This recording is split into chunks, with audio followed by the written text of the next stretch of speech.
السلام عليكم، عاملين ايه؟ يا رب تكونوا بخير. النهارده بقى جايين بفيديو جديد ويوم جديد كده ان شاء الله، كله حماسه ونشاط ان شاء الله. بصوا بقى، النهارده انا امبارح كان عندي السخان كان بايظ، فكنا حابين ان احنا يعني نجيب الراجل بتاع السخانات يصلحه كده. ف... فالراجل يعني جه وصلحوا كل حاجه، بس انا طبعا بالليل كنت ما غسلتش مواعين الغدا واسمه دوت، يعني دي مواعين غدا وعشاء. تمام. فلما الراجل جه يصلح السخان، بصراحه كنت قلت يا اخش اروق المطبخ يا اما اقوم احمي البنات يعني وايه واديهم دش وكده. فقلت لا، انا اقوم احمي يعني البنات وندفيهم بقى ويناموا كده. قلت بقى اصحى صبحيه بدري بقى ايه، نبدا اليوم بقى من اوله ونظبط يعني المطبخ مع بعضينا. فالفيديو ده كله عبارة عن روتين ترويق مطبخ، غسيل مواعين، هنغسل وننشر، يعني حاجات زي ايه، حاجات طبيعية بتاعت الروتين العادية. فانتوا كلكم عارفينها. فسيبونا بقى من الفيديو، عايزين نتكلم بقى شوية مع بعضينا فضفضة كده من القلب للقلب. ويعني ايه، يا رب بس الكلام يوصل لكم وتفهموا انا قصدي ايه. بصوا، انا الحمد لله امبارح قناتي تمت ال1000 مشترك. تمام. بالنسبة لي ده حلم كبير، ويعني كان حاجة انا كنت بقول يعني اول ما بدأت قلت يعني هو معقول في حد هيشوفني وهي حد هيتابعني وكده. بس يعني الحمد لله انا فرحت جدا امبارح ان قناتي تمت الحمد لله ال1000 مشترك. طيب الاول بس عشان لسه في ناس كتير داخلين جديد معانا. انا مين؟ انا اسمي امل، عندي 30 سنة. انا متجوزة وعندي 3 اطفال. تمام. متجوزة في 2017، ويعني داخلين في 9 سنين جواز يعني. والحمد لله عندي 3 بنات. طيب، انا ليه فتحت القناة؟ فتحت القناة لاني يعني عارفين انتوا لما تبقوا، انا واحدة خلصت تعليمها يعني متخرجة 2017. تمام. آه عارفين انتوا انا خلصت التعليم من هنا. ويعني مثلا كنت مثلا بامتحن مثلا في شهر 5، فرحي كان في شهر 7. فعارفين هو خلصت الامتحانات، تجهيزات الفرح بسرعة، فستان، قاعة، مكياج، الحاجات دي كلها. فكان كله ايه يعني ملحقتش اعمل اي حاجة في حياتي. فاهمين قصدي؟ طيب انا اصلا كنت مخطوبة من 2019، لا، وانا عندي 19 سنة. تمام. فاسمه دوت، كنت لسه صغيرة جدا وكنت لسه في اولى. إيه ف فاتخطبت 3 سنين وبعد كده اتجوزت اول ما خلصت امتحانات. فاتجوزت على طول، فاتجوزت في 2017. فبالنسبه لي اللي هو بيقولك من الدار للنار حاجه زي كده، اللي هو يعني ايه، خلصت التعليم على طول وبعد كده اتجوزت. حتى نتيجه سنه رابعه بتاعت البكالوريوس أنا طالعه وانا في بيت جوزي. تمام. فما لحقتش اعمل اي حاجه خالص. فانا دايما كنت يعني حاسه ان انا إن الواحد مش مولود ان هو يعني ايه، خلص تعليمي والحمد لله. انا معايا، انا خريجة الاول، انا خريجة نظم المعلومات الادارية. معايا قسم برمجة حاسبات. فكنت شايفة نفسي اللي هو ايه، الواحد بقى عايز يخلص ويشتغل ويثبت نفسه وكارير والجو ده، فاهمين انتوا الجو ده. فالنصيب بقى جه ان انا خلاص اتجوزت يعني وكده، وملحقتش اعمل أي حاجة في حياتي. فكنت ايه، كان في حاجه كده دايما بتقولي لا يا بنتي، انت مش حياتك دي ان هي انك تصحي الصبحيه تطلعي الفرخه مثلا من بيت تفك، وتصحي الصبحيه تعملي اكل وبامبرز ورضاعه وغسيل وترويق، اللي هو الحياه هنعيشها كده 24 ساعه ولا ايه؟ فاسمه دوت، انا جيت، آه، خلفت اول بنوته ليا كانت 2018. تمام، كانت 7 2018. بعد ما ولدت بنوتي، وانا بولدها في الصباع بتاعها، كنا بنعمل اجراءات ان انا افتح شركه دعايه واعلان. والحمد لله فتحناها يعني، وايه والحياه معانا ايه يعني كانت ايه. كنت حاسه ان انا يعني انا قاعده في البيت زهقانه، فكنت حابه ان انا افتح. فاسمه دوت، بصراحه جوزي شجعني. كنا يعتبر الشركه كانت بيني وبينه. كنت انا بعمل حاجات وهو بيعمل حاجات، يعني انا كنت مثلا الديزاينات اللي هي في اي حاجه بتتعمل في البيت كنت بعملها. وجوزي كان بيعمل الجزء اللي هو الخارجي اللي بره، يعني مثلا انا مثلا في الدعايه الاعلان دي بنعمل ايه، بعمل مثلا يفط، اللي هي بتاعت المحلات، واجهات المحلات. بعمل مثلا الدفاتر والتذاكر واي حاجه لها علاقه بالورق، الطباعه. اي حاجه بتطبع على حاجه احنا بنعملها. يعني بطبع اوراق، بنطبع كروت، بنطبع بنرات، يوفط، عارفين انتوا اي حاجه انتوا متخيلينها، تيشرتات، اقلام، مجات، ميداليات، كنت بعمل كل حاجه. تمام. فالحمد لله انا برضو انا ما يعني انا عايزه اقول لكم ما درستش الحوار ده قد ما انا يعني ايه. كان جوزي كان الاول كان شغال في الكروت وكده، يعني هو اصلا جوزي موظف حاجه يعني ده، والشغل ده والاعلان ده حاجه تانية جنب الشغل. فاهمين قصدي؟ فانا يعني ايه علمت نفسي بنفسي، بتخش على اليوتيوب ازاي كان اعمل كارنيهات اللي هي الاي دي اللي هو مثلا زي البطاقه ده، ازاي يتعمل، ازاي الحاجه. واحده واحده ابتديت افهم الدنيا، واحده واحده ابتدينا نجيب المعدات والمكن والبرنترات والمكابس والحاجات دي كلها. والحقيقه الحمد لله ايه كانت ماشيه معايا ايه تمام. جيت بعد كده اسمه دوت اشتغلنا حبه حلوين. جينا بقى ساعة كورونا للأسف الدنيا باظت وما كانش في شغل، ما كانش في أي حاجة فقفلت. فالحمد لله. عايزة أقول لكم أنا مثلا من ساعتها جوزي بيقول لي خلاص نبيع الحاجات اللي هي بتاعت الشغل وكده وملهاش لازمة وبتاع. أنا أقول له لأ ما خليها يمكن في يوم أحتاجها. يعني أنا ساعات مثلا بحتاج مثلا ليا حاجة بطبعها. محتاجة مثلا تيشيرت لحد من البنات بعمله. يعني حاجات اللي هي إيه حاجات البيت لينا إحنا تمام ليا لقرايبي. إنما كشغل شغل لأ مش شغالة يعني. فتحت الكلام ده امتى؟ فتحته في 2018 وقفلته في 2021 ده ساعة الكورونا. 2021 دي انا كنت بولد بنتي التانية. فكان بالنسبة لي بقى خلاص بقى اللي هو الدنيا نايمة وانا بولد في كورونا ومعايا بنوتين واحدة. يعني انا بنتي التانية مثلا فرق بينهم سنتين ونص، سنتين وسبع شهور. فيعتبر بيبي معايا بيبي اتنين بيبي. فاهمين قصدي؟ فحسيت لا الدنيا خلاص اتقفلت وخلاص قعدت بقى في البيت بالبنات خلاص والدنيا ايه اتعملت. فاحساس بقى ان انتوا إيه عارفين انتوا الاحساس اللي هو الروتين اليومي بتاعكم بتاع كل يوم هو نفس اللي بيتعمل. اللي هو ايه يعني كل يوم بنلم نفس باسكت اللعب دوت في اليوم مثلا مره ومرتين وثلاثه. فساعتها كنت اقول لنفسي ايه ده، هو انا يعني هعيش حياتي كلها الم في اللعب، هعيش حياتي كلها بنشر يعني ايه بشغل الغساله وبنشر وبلم الغسيل وغسيل يتطبق وغسيل تاني يتوسخ واشغل غسالة. يعني عارفين اللي هو الريتم اللي هو العادي ده. فكنت حاسه دايما في حاجه بتقول من جوايا بتقول لي ايه انت فيك تقدري تعملي حاجه بس انا مش عارفه ايه هي الحاجه.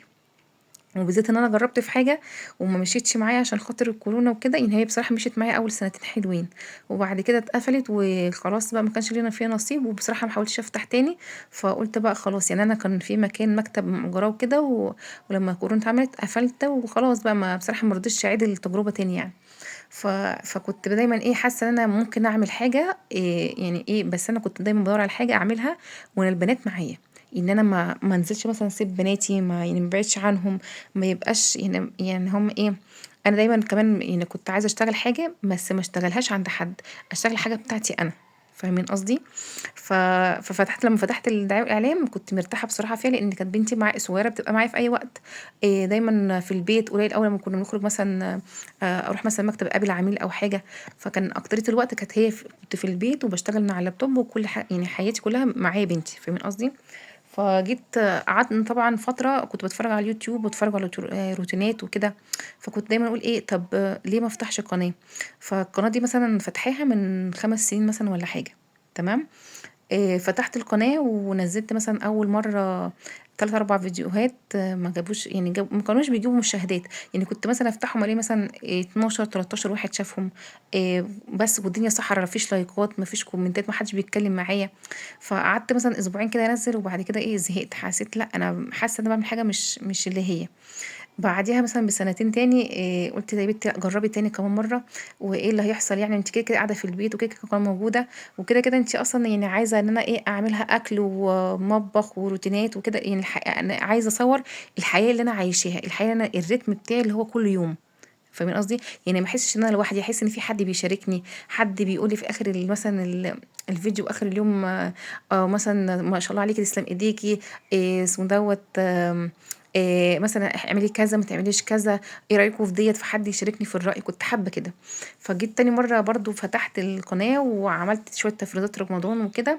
كنت عامله فيديو بتاع صلصه كده وهو ده جاب لي 500 مشاهده، فرحت جدا عايزه اقول لكم بيه. بعد كده عملت بقيه الفيديوهات برضو بتاعت التفريزات وكده. للاسف ما جابتش مشاهده ولا حاجه. فبرضو للاسف احبطت يعني وايه وقفلت. فجيت لما جينا نستلم الشقه هنا. وانا اول ما قدمت على الاسكان كنت دايما اقعد اتفرج على فيديوهات الشقه عامله ازاي، مساحتها عامله ازاي، الناس بتحط تقسيمتهم ازاي. إيه يا ترى الاجهزه اللي عندي هتيجي في المطبخ ولا لا. طيب الحته دي مثلا دول يعني اللي هو العفش بتاعي هيتحط في الاوض ولا لا. طب يا ترى المساحه ايه، قعدت ادور كتير كتير كتير.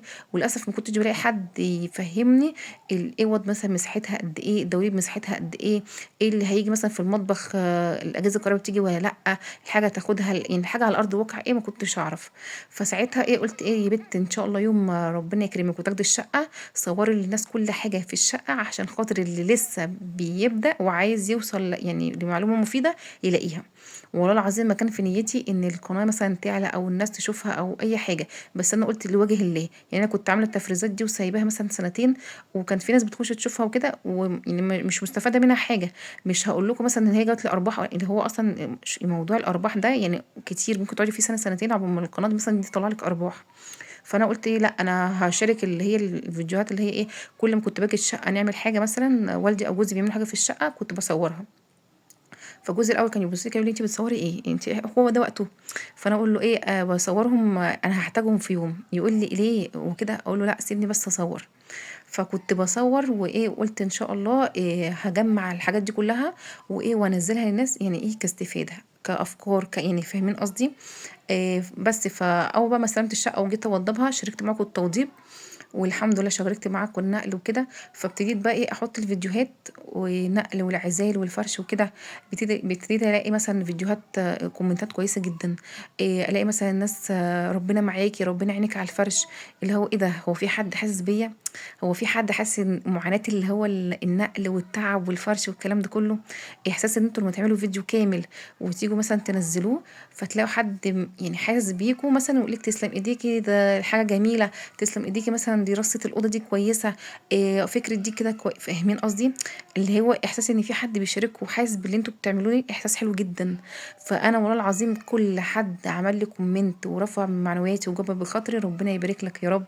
ويا رب يعني بصراحة تسلم ايديكوا إن انتوا يعني إيه عارفين جبر الخواطر ده حلو جدا فوق ما تتخيلوا والله العظيم.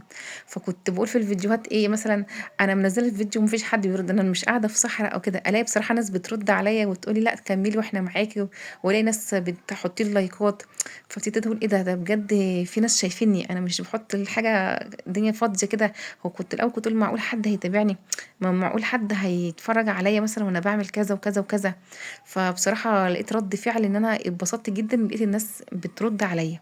فدي بصراحه كانت ايه حاجه بتقولي ما توقفيش يا بنت كملي، انت ان شاء الله ايه هتوصلي، وهيبقى في يوم من الايام القناه ديت شغفك وحلمك، وان انت هتعرفي تعملي الحاجه دي بحب. انا بصراحه كنت يعني بحب جدا. انا كده كده بعمل حاجه يعني كده كده مثلا، يعني دلوقتي النهارده مثلا داخله المطبخ بروق المطبخ معاكم، كده كده كل يوم بروق نفس المطبخ، انتوا فاهمين قصدي. فاللي هو ايه قلت ايه المشكله لما انا مثلا اكون بروق المطبخ واحط افتح الكاميرا تصور. يعني عارفين انتوا لما يكون مثلا اخر اليوم تعبانين وتلاقي جوزكم مثلا جاي يقول لكم ايه، ايه ده هو انتوا بتعملوا ايه ما انتوا قاعدين في البيت عادي. لا بحس ان في اليوتيوب ما بيتقاليش كده، بحس ان في اليوتيوب اللي هو حد يقول لي ايه، ربنا معاكي تسلم ايديكي. عارفين انتوا التشجيع ده، انا بجد يعني لقيت منكم تشجيع فوق ما تتخيلت. يعني مثلا لقيت واحده ربنا يكرمها بتقول لي كملي انا بحب فيديوهاتك جدا، انا بحبك في الله. يعني عايزه اقول لكم الكومنت ده فرحني جدا والله العظيم، ان حد ما يعرفنيش ما شافنيش، انا ما بطلعش بوشي، ما بظهرش انا، بس يعني ايه بظهر بس يعني بظهر اللي انا بعمله بس، انما ما بظهرش بوشي او حد يعرفني معين. فاللي حد يعني ايه من صوتك بس وفيديوهاتك يحبك ويقول لك كلمه بس انا بحبك في الله ديت، بالنسبه لي كانت حاجه كبيره. ان حد مثلا يجي يقول لي في الكومنتات بنوته بار تانية تقول لي ما شاء الله عليكي صوتك طيب. فاللي هو ربنا يكرمكم يا رب، اللي هو ايه انتوا يعني الاحساس اللي انا حاساه واصل لكم فاهمين قصدي. فبصراحه لا، احساس حلو جدا. احساس حلو كمان لما بتعملي مثلا فيديو وتلاقي كذا حد بيديكي كومنتات عليه. يعني انا عايزه اقول لكم لما عملت الفيديو بتاع الريسبشن، انا كان في افكار كتير في دماغي ومش عارفه احطه ازاي، وبالذات ان انا ما كنتش متقبله الانتريه دوت، بس النصيب ان هو يجي. فكان في حاجات كتير كده كانت ايه موتراني، وانا بقى ايه عارفين اللي هو ايه كنت بحلم بحاجه معينه اللي انا هعملها في الشقه، يعني هفرشها بطريقه تانية خالص. فجي الانتريه ده لا ذوقي ولا اختياري، بس هو نصيبه بقى وكده. فلقيت بقى الناس ايه والله العظيم، يعني انا كنت بقول لكم انا هغيره، بس هاخد بس وقت عشان احنا لسه طالعين بس من مصاريف نقل وتوضيب وكده. وجوزي وعد ان هو خلاص هنغيره يعني ان شاء الله. فلقيت ناس والله العظيم ايه بتحببني في الحاجه. يعني لقيت ناس بتقول لي لا والله شكله حلو، لا والله ده اللي هو يعني ايه دوت احسن من الحاجات الجديده اللي بتطلع. إيه لا حطي بس عليه كسوه وهيبقى حلو. الاقي ناس تانية بتحاول تقل من عليا التكلفه تقول لي مثلا ايه لا ما تعملوش كسوه، الكسوه هتكلفك وفي الاخر كده انت هتبيعيه. حطي مثلا زي كسوه كده فردانيه مش متخيطه، ارميها بس كده عليه وتغطي الشلت. فاللي هو ايه ده، انتوا بجد حاسين بيا وحاسين ان الناس عايزه توفر لي، والناس عايزه يعني تلم لي عارفين انتوا لما يكونوا عندكم حد وبتحاولوا تمشوا معاه الدنيا فبتلمها له، فتدوا له افكار على الوضع اللي انتوا فاهمين نفس دماغي، اللي هو انا فعلا كده كده هغيره اصلا.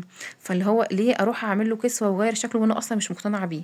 تمام. انا قلت لكم انا هغير لونه لان كده كده يعني لونه علبه بويه مثلا ب 100 200 جنيه، هغير اللون وكل حاجه وكده كده لما اجي ابيعه مش هخسر حاجه في الدهان، بس يعني على الاقل يعني ايه نفسي تتفتح عليه شويه. بس عجبني والله يعني ردكم وان كنتوا حاسين بيا وان هو عارفين انتوا. انا كنت الاول يعني اول ما فتحت القناه، اول ما تميت المية خدتها سكرين شوت. تمام. وبعد كده خدت سكرين شوت ال200. بعد كده اقول ايه ده بجد يعني 100 200 شويه، لقيت ال300 جايين، ال400 جايين، ال500 جايين. ايه ده في ناس فعلا يعني في 1000 واحد شاف فيديوهاتي ويعني وكذا يعني انتوا متخيلين 1000 بنت مثلا شافت فيديوهاتي وحطت لي لايك. انتوا بالنسبه لكم الرقم يعني رقم على شاشه، انا متخيله ال1000 دول قدامي واقفين قدامي كده. لما تخيلوا انتوا مثلا لما تكونوا واقفين في شارع مثلا في خناقه، بيبقى مثلا في 100 200 واحد في الشارع مثلا وبيبقى عدد كبير جدا. فبالك بقى انتوا ضعفوا الكميه دي كلها وتصوروا قدامكم واقفين في شارع مثلا كبير كده، 1000 بني ادم واقف قدامكم شاف فيديو بتاعي وعمل لي عليه لايك وان هو اشترك. انتوا فاهمين قصدي؟ يمكن انا لسه يعني انتوا تقولوا ايه الهبل اللي بتتكلم ديت والالف ايه اللي فرحانه بيها وكده. بس انا والله يعني الالف دي بالنسبه لي رقم، يعني هو بدايه حلمي. انا طبعا حلمي ايه؟ حلمي ان انا يبقى عندي قناه كبيره اشارككم فيها كل حاجه. والله العظيم انا مش بستخسر اي معلومه في اي حد، لا معلومه ولا اسعار ولا جبت الحاجه منين. انا يعني عارفين ان القناه دي بالنسبه لي انا واخداها كحلم ليا، وواخداها بيني وبين ربنا ان اي حد هيستفيد بمعلومه لوجه الله. يعني مثلا ايه، انا مثلا نزلت مثلا جبت اشتريت اي حاجه. انا لما من النوع اللي باجي اشتري اي حاجه تخصني ما بجيبش من اي محل وخلاص، يعني بحب اسال، بحب انزل عتبه ارخص مكان مثلا موجود شارع معين مثلا في كل اللي انتوا مثلا يعني ايه، يعني مثلا في الرواعي مثلا في حمام التلات الكلام ده كله بيبقى فيه الحاجات اللي انتوا مثلا عايزينها شارع كامل فيه كل اللي انتوا عايزينه. فما بروحش مثلا اخد من اي واحد كده وخلاص، لا بروح والف واسال كذا محل واعرف السوق كله داير على سعر كام مثلا واخد. تمام. فبجي لكم انا هنا في الفيديو مثلا ما بقولكوش بقى مثلا ايه ده انا جبت ده كده وخلاص او بتاع، لا بقول لكم مثلا الحاجه دي سعرها بره كذا، وانا لفيت على كذا وكذا وكذا وعرفت السعر الحقيقي وطلع كذا. فما تيجوا مثلا اشتروا مثلا من كذا، فاقول لكم المحل واجيب لكم السعر النهائي الاخراني، واقول لكم مثلا ايه انا جبت الحاجه دي بكذا. فاهمين قصدي؟ اي حد غيري مثلا ممكن هيقول لك مثلا انا جبت دي بكذا، او من اي اقرب محل مثلا اشترى منه وخلاص واشتراه. انا ممكن يعني مثلا عشان إيه في ناس كتير تقول لك انا اشتري اونلاين يعني في يعني كل واحد حر في حياته.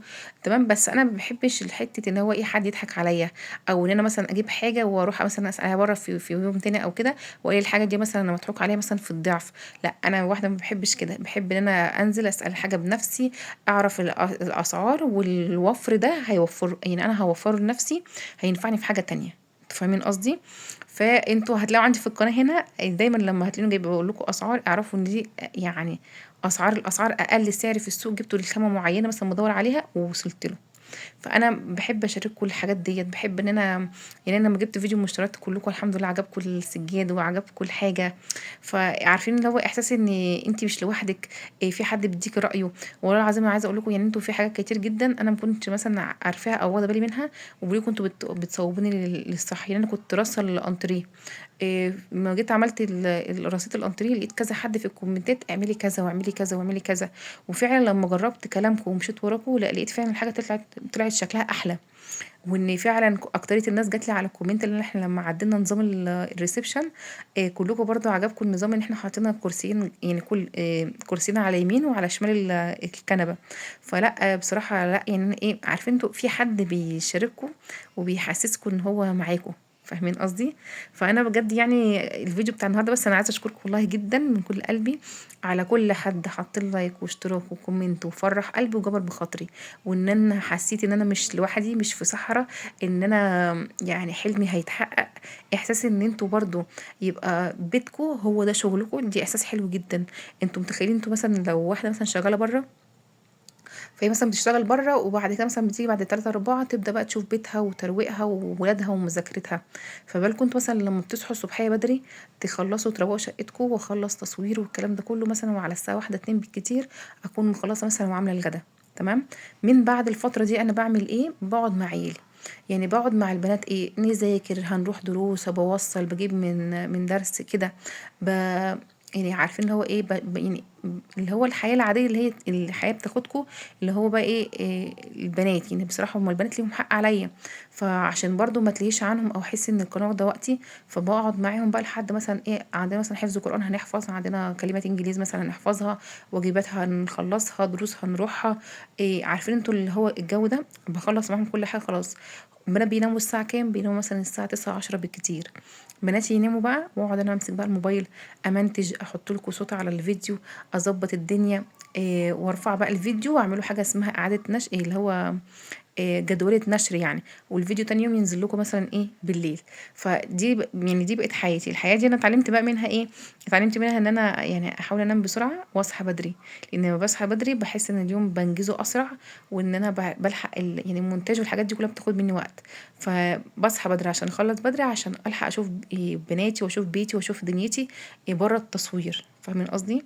فلا بس فحاسه لا ان القناه، عارفين انتوا كمان بقى لما كل لما تجيبوا حاجه في القناه مثلا اللي هي مثلا ايه، انت شغلكم خلاص القناه، انا مثلا هجدد شقتي، فتخيلوا بقى ان تجديد شقتكم هو تجديد قناتكم هو تجديد لشغلكم.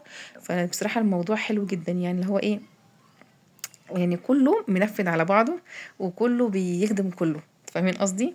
اللي هو انا ليه يعني حاجه بعملها كل يوم ليه ما اشاركهاش مع الناس، وان هي في المستقبل تبقى باب رزق ليا وتبقى قناتي كبيره، وابقى انا اسمي عملت حاجه ومعاكي مثلا ربنا اداكي رزق ليكي انتي، إيه مثلا توسعي بيها على نفسك. اي نعم الحمد لله انا يعني جوزي الحمد لله موظف ومكفينا وكل حاجه، بس احساس برضو ان انتي يبقى معاكي حاجه خاصه ليكي انتي نفسك فيها تجيبيها، إيه نفسك مثلا في حاجة في البيت توسعي على نفسك تجيبيها، إيه تجددي تعملي. عارفين انتوا اللي هو الاحساس ده، اللي هو احساس ان يعني يبقى كده كده اصلا شغل بيتكم هو نفس وظيفتكم، هو نفسه اللي بيدخلكوا رزق في المستقبل. اي نعم انا لسه القناة عندي يعني لسه بيبي بتبدأ يعني بتقولي هادي، والحمد لله ان احنا وصلنا ل1000، في طبعا عشان يعني اللي يبقى مصدر رزق ليكوا يعني بتبقى عايزين اقل واجب 50,000 و100,000 وملايين والكلام ده كله، الحاجات دي طبعا بعيدة عن خيالي، بس انا حلمي كبير والله ان انا في يوم من الايام هوصل، يعني انا بقول ان شاء الله طالما ربنا كرمني، يعني انا جربت مرتين وما كانش ليا فيهم النصيب، المره الثالثه ربنا زي ما بتقولي ايه زي طبطب على قلبي كده وقال لي لا في امل، اللي هو استمري انت اسمك امل وان شاء الله في امل. فاللي هو ايه قلت لا يا بنت حتى لو ما فيش مشاهدات ما فيش اي حاجه انا مش هيأس، انا كده كده اصلا يعني بعمل نفس الترويق ده كل يوم، طب ليه انا ما شاركوش مع الناس؟ هو الموضوع بس عايز موضوع صبر. فانا حلمي بصراحه يعني انا كنت في اول فيديو نشرته كان يوم تقريبا 30/9. تمام.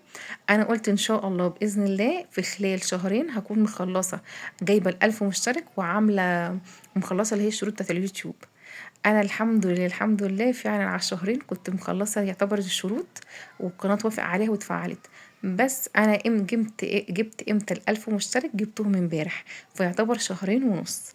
فكان حلم من احلامي يعني ان انا قبل ما السنه الجديده ما تيجي عليا ان انا اكون يعني ايه اسست القناه وعملت فيه حبه فيديوهات حلوين والناس تكون شافتها وكده، والحمد لله كرم ربنا عليا كبير ان هو الحمد لله ان في 1000 مشترك، يعني في 1000 اخت واخ مثلا. بس انا على فكره يعني القناه بتاعتي كلها بنات، تمام، يعني أنا الاحصائيات بتقولي ان القناه بتاعتي كلها بنات، بس طبعا في مثلا نسبه 10% رجاله. الرجاله دي هقول لكم جايين من ايه، جايين ساعه التشطيبات لما كنا بنشطب السيراميك والدهانات والسباكه، كان في رجاله كتير بتخش تسال عن الصنايعيه وكده، فالرجاله جايه من هنا. انما حاليا اللي بيتابعني لا اللي بيتابعني كلهم بنات، واكتر نسبه بتتابعني من مصر، والنسبه اللي بعديها السعوديه، فالف تحيه للسعوديه وكل طبعا الدول العربيه، بس انا قصدي بقول لكم يعني عن النسب يعني وكده. فانا ان شاء الله حلمي في سنه 26 احقق ايه، ان قناتي دي ان شاء الله تكون اقل واجب وصلت ل50,000 مشترك تشترك، ازاي وامتى وكده انا ما اعرفش، بس انا بصي عشان في ربنا كبير. والله انا بعمل الفيديو وبنزله وبقول عليك انت يا رب. انا مش اللي هو إيه احط، يعني انا مش من النوع اللي هخش مثلا اقول لحد ايه ادعمني، او مثلا يعني مثلا ايه انشر في كذا مثلا في فيسبوك او اي منصات تانية وخش ونبني قناتي وكده. لا انا عايزه اقول لكم ال1000 دولت انا جبتهم ازاي، بصور الفيديو واحطه على القناه واسيبه، والحمد لله يعني ربنا اكرمني وكرم ربنا كبير عليا.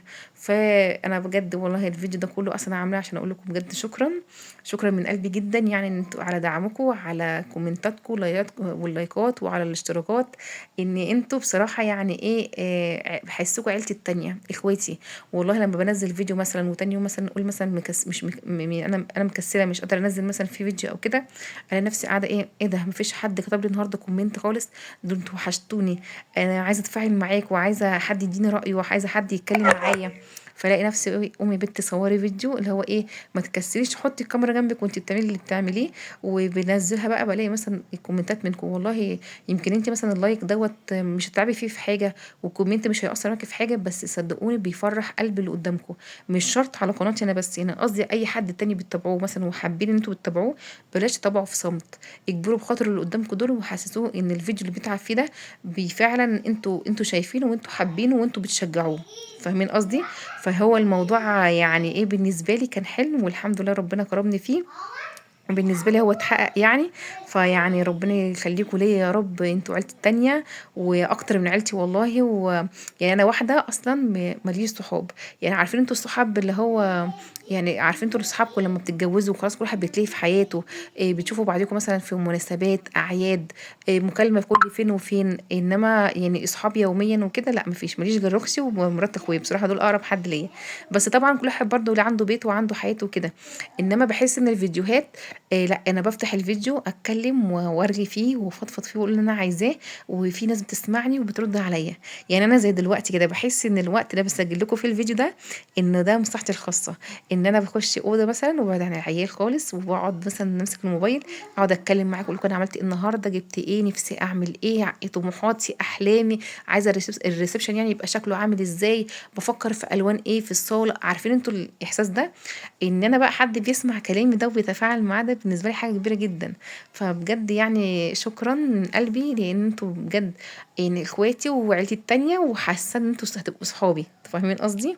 إيه بصراحه كانت برضو في حد ساعه ما كنت بنقل، واحده برضو يعني هي برضو ما عندها شقه اسكان اجتماعي في العاصمه، ربنا يبارك لها يا رب. لما نزلت الفيديو وكنت بقول انا محتاسه ومش عارفه هفرش ازاي وكده، ربنا يبارك لها قالت لي لو احتجتي اي حاجه انا معاكي. يعني عايزه اقول لكم ربنا يبارك لها، كلمتها دي فرقت معايا جدا. اي نعم هي مش هتجيلي وهي من مكان وانا من مكان، بس احساس ان في حد قلبه معاكي وحاسس باللي انت فيه فجاي يساعدك، فبجد اللي هو يعني حابب حتى لو بكلمه بس ان هي ايه يعني الكلام جبر الخواطر فعلا على الله. انتوا فاهمين قصدي؟ بس فيعني بجد شكرا ليكم. وانا عارفه ان كلامي متلخبط والدنيا كده مش عارفه اقول ايه بالظبط، بس انا والله يعني احساس ان انا فرحانه. انا عايزه اقول لكم امبارح بقيت ابص لجوزي اقول له انا كميت ال1000، يقول لي مبروك، اقول له انت فاكر لما قلت انا هفتح القناه، يقول لي ايه انت عبيطه، هو في حد هيتفرج عليكي؟ ايه يعني في مين هيتفرج على ترويق يعني وفرش انتريه وفرش اوض نوم والكلام ده كله؟ وانا اقول له ازاي انا يعني انا بتفرج على ناس بتعمل روتينات وكده بيشجعوني. يقول لي لا مفيش حد فاضي، حد مفيش يعني ده الناس يعني مثلا ايه، مفيش حد فاضي ان هو يخلص شغله ويجي يتفرج على حاجه زي كده. فانا بقول لا ربات البيوت اللي زيي حاسين بيا وهيتفرجوا عليا. فسيكي كده يقول لي ايه خلاص براحتك اللي هو إيه ربنا معاكي، رب عارفه اللي هو كان بياخدني على قد عقلي. امبارح وانا بقول له انا تميت ال1000 بص لي كده وقال لي مبروك، قلت له ايه شفت في حد طلع بيتفرج عليا، في 1000 بني ادم شاف الفيديو بتاعتي وقرر ان هي عجبته وعمل لي عليه لايك.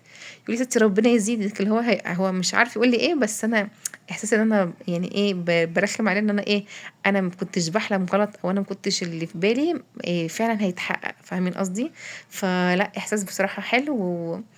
عايزه اقول لكم اختي اكتر واحده بتشجعني على الحوار دوت بصراحه. يعني مثلا بعمل الفيديو اقول لها ايه انا نزلت فيديو بصراحه كانت زي اول ما ابتديت، كنت بعمل اول فيديو او اول فيديو ما ننزل يعني على طول، كانت هي بصراحه تخش تقوم حاطه لي الكومنت وحاطه لي اللايك، تحط لي مثلا قلب، اللي هي بتشجعني ان هو ايه مفيش حد معبرني، مفيش اي حد بيعمل كومنتات وانا قاعده في صحراء جرداء. فكانت هي وهي وبنتها يعني هي وبنت اختي كان يخش يعمل لي لايكات وكومنتات وكده. ما صدقتش اول مره حد يكتب لي كومنت. كان اسمه دوت يعني ايه. كنت انا منزله الاوضه بتاعتي وهي بتتعمل نجاره. والحاجات دي كلها، فكان في ناس بتتابع. بس اول حد يكتب لي كومنتات كنت منزله اللي هو الفيديو جوله في الشقه. والناس كلها بقى كتبت لي بقى ايه اعلان كام. اسمه دوت مستلمه فين، يعني كانت كلها اسئله بيستفسروا بيها عن حاجه معينه. بس اول بقى كومنت بالنسبه لي ان حد يقول لي. كان في واحده برضو كانت بتقول لي ما شاء الله عليكي انت نظيفه ومهندمه واسمه دوت ربنا معاكي وكده. بحس الناس دي يعني ايه الكومنتات دي اول حاجه كانت بتفرحني جدا. هي دي يعتبر اول ان انا لاحظت ان في ناس انا ما اعرفهاش بتحبني او مثلا بتجبر خاطري بكلمه. يعني في واحده تانية كانت بتقول لي ما تتوتريش واهدي خالص وانتي خلاص نقلتي. إيه على الاقل اقل من مهلك وفرشي براحتك مفيش حد بيجري وراكي. احساس ان الناس دي مش مثلا مش بتسأل على حاجة في الفيديو مثلا تستفسر عنها مثلا. يعني هي مش مستفادة بالفيديو مثلا مش مثلا مش حد تبع الإسكان الاجتماعي. فمثلا هتقولي مثلا انت اعلان كام استلمتي امتى طب الخطوات. عارفين انتوا لما هيكون حد بيسألكوا عايز يستفسر وانا والله يعني ما عنديش مشكلة اللي عايز يستفسر بقول له على اي معلومة انا عارفاها بحاول اقول له عليها. بس احساس ان لما حد يحط لي كومنت هو مش مستفاد منه حاجة غير ان هو يطمن قلبك يجبر بخاطرك يفرحك. عارفين انتوا الاحساس ده. فبصراحة الاحساس ده حلو جدا. والله لو اي حد فيكم بيتفرج عليا وعنده قناه ومثلا بيقول ما فيش امل وكده، لا والله في امل بس انتوا استمروا. وان شاء الله يعني ايه اول حاجه بس ايه. انا برضو كنت هقول لكم على حاجه. يعني انا كنت دايما بدعي كتير في صلاتي اقول يا رب إيه. انا نفسي اعمل حاجه في حياتي انا مش عارفه ايه هي الحاجه بس انا نفسي اعمل حاجه. يا رب حطيني على اول الطريق.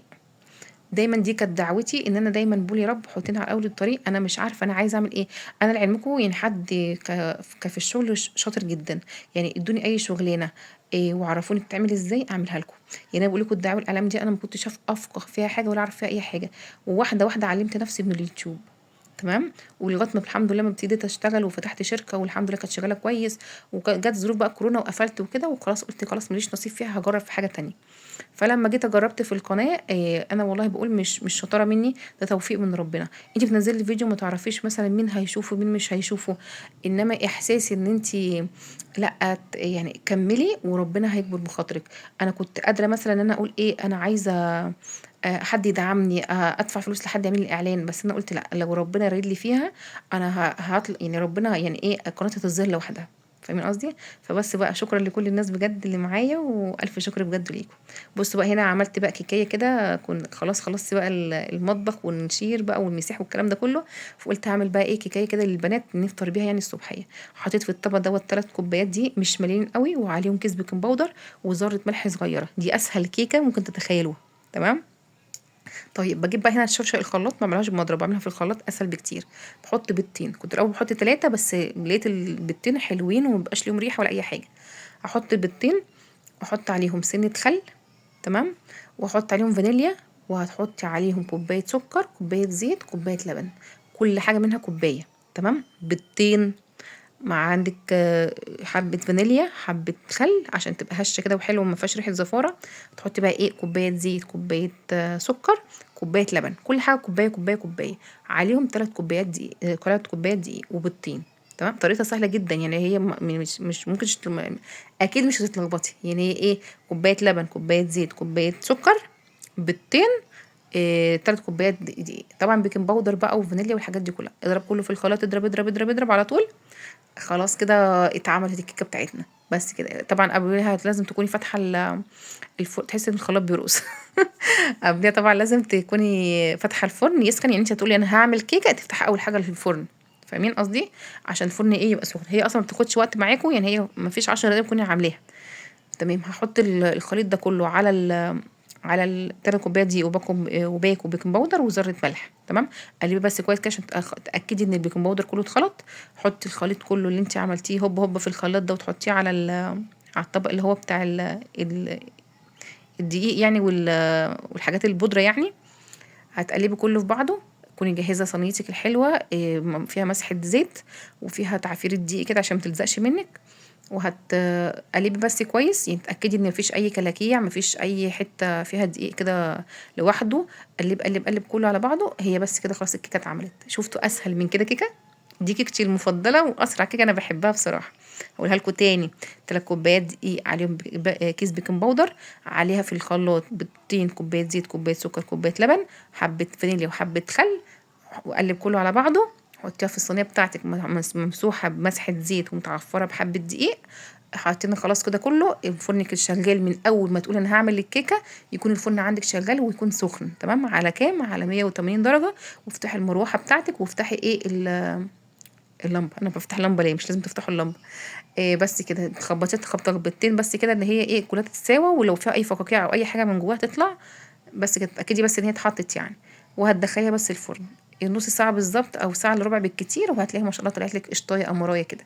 طبعا انا دي كانت سخنه مولعه ملهلبه، انا بس عشان عندي البنات صحيوا من النوم يلا واحنا جعانين جعانين فمستعجلين. قلت بقى ايه اعمل معاهم شاي بلبن يعني وكيكه. طبعا انتوا طبعا لما تيجوا تعملوها ما تعمل بلاش يعني ايه تقلبوها وهي سخنه مولعه، ولا تقطعوها ولا تيجي جنبها. بس انا عشان كنت مستعجله، صدقوني لو سبتوها شويه ترتاح هتطلع معاكم حلوه ومش مفتفته، مش مفروله. بصوا عشان مستعجله، بصوا النار يعني كانت مولعه حرفيا. فبصوا بقى يعني ايه هي بتطلع معايا عشان انا مستعجله عليها، طالعه تحس ان هي ايه مخرمه كده. بس عايزه اقول لكم هي حلوه وهشه جدا، بس هي كانت مولعه، هي عايزه بس حد يسيبها ترتاح. بس انا اللي عيالي ما كانوش صابرين بصراحه، فقطعتها كده بقى على طول. بصوا الدخان طالع يعني، بصوا انا مش قادره حرفيا امسكها دي يعني، حرفيا لسه طالعه من الفرن حالا. عايزه اقول لكم هشه وحلوه وما فيهاش ريحه زفار، ما فيهاش اي حاجه. بس كان ده الفيديو بتاعنا النهارده، ده كان فطاري، واشوفكم في فيديو جديد ومع السلامه.